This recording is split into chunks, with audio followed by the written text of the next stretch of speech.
অস্থিরতা কাটাতে হলে আপনাকেই অচিরে আজকে কালকে পরশুর মধ্যে হলেও আপনাকে নির্বাচনের তফসিল ঘোষণা করতে হবে। এমন সংস্কার করেন না যে সংস্কারের মধ্য দিয়ে করিডোর হবে, চট্টগ্রামের বন্দর অন্যের হাতে চলে যাবে।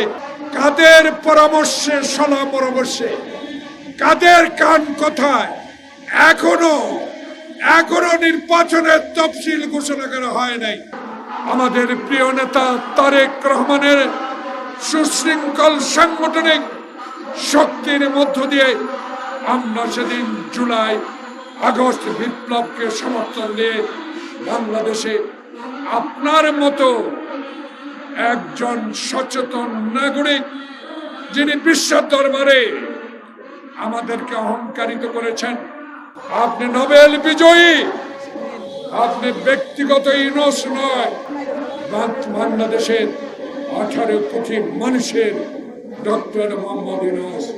কিন্তু গতকাল আমি বিস্মিত হয়েছি, আপনি নাকি, আমি পত্রিকায় দেখেছি, কতটুকু সত্য আমি জানি না, আপনার এনসিসি নেতাকে বলেছেন আমার পদত্যাগ করা ছাড়া কোনো উপায় নাই। কতটুকু সত্য আমি জানি না। আমি ইউটিউব, পত্রিকা, টেলিভিশন, আমার মনটা বড় খারাপ হয়েছে। এই জন্য আপনাকে কি জন্য বসিয়েছিলাম, আপনাকে কেন বসিয়েছিলাম? 9 মাস আপনি কি সেই পথে এগুতে পেরেছেন? পারেন না। না পারার কারণ আমরা জানতে চাই, না পারার বিষয় আমরা জানতে চেয়েছি। গতকালকার দল থেকে আমাদের স্ট্যান্ডিং কমিটির সিনিয়র সদস্য ডক্টর মোশাররফ হোসেন কি দুঃখে 3 জনের পদত্যাগ চেয়েছেন। তার দুঃখটা এই, আমরা তো চাই না আপনাদের পদত্যাগ, আমরা তো আপনাদের বসিয়েছিলাম। বাংলাদেশের মানুষ যেই জন্য আন্দোলন করেছে, একটি নির্বাচনের জন্য 9টি মাস অতিবাহিত হলো, কেন এখনো নির্বাচনের ম্যাপ দেওয়া হচ্ছে না? তাই আজকে কাদের পরামর্শে, সলা পরামর্শে, কাদের কান কথায় এখনো নির্বাচনের তফসিল ঘোষণা করা হয় নাই। দেশের জন্য একটু অস্থিরতা লক্ষ্য করা যায়। এই অস্থিরতার মূল হোতা কারা? এই অস্থিরতা সৃষ্টি কারা করছেন? কারা নির্বাচনকে দেরিতে করতে চাচ্ছেন? এই বিষয়গুলো তো আমরা আপনার মতো মহান ব্যক্তির কাছে জানতে চেয়েছিলাম। আপনি নাকি বলেছেন জুলাইতে নির্বাচন হবে। জুলাই হবে না, ডিসেম্বরে হবে। রোড ম্যাপটা দিলেই তো যারা আন্দোলনে ছিলাম, যারা হাসিনার আমলে আয়না করেছিলাম, যারা আন্দোলন করে লক্ষ লক্ষ মামলা খেয়েছেন, তারা আপনার সাথে বসতে পারত। কিন্তু এখনো তো নির্বাচনের ম্যাপটা ঘোষণা করলেন না। তাই আমাদের সন্দেহ, তাই আমরা মনে করি দাবি কোনোদিনও গ্রহণ করবে না। এই দোষ আমাদের না, এই দোষ আমাদের ঘাড়ে দিতে পারবেন না। কারণ আমরা তো আপনার কাছে নির্বাচন চাই।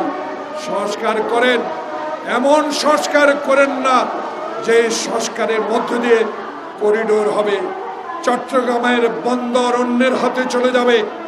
এমন সংস্কার করেন না যে সংস্কারের মধ্য দিয়ে ষড়যন্ত্রকারীরা নির্বাচনকে বিলম্বিত করে আপনাকে অস্থির করে তুলবে।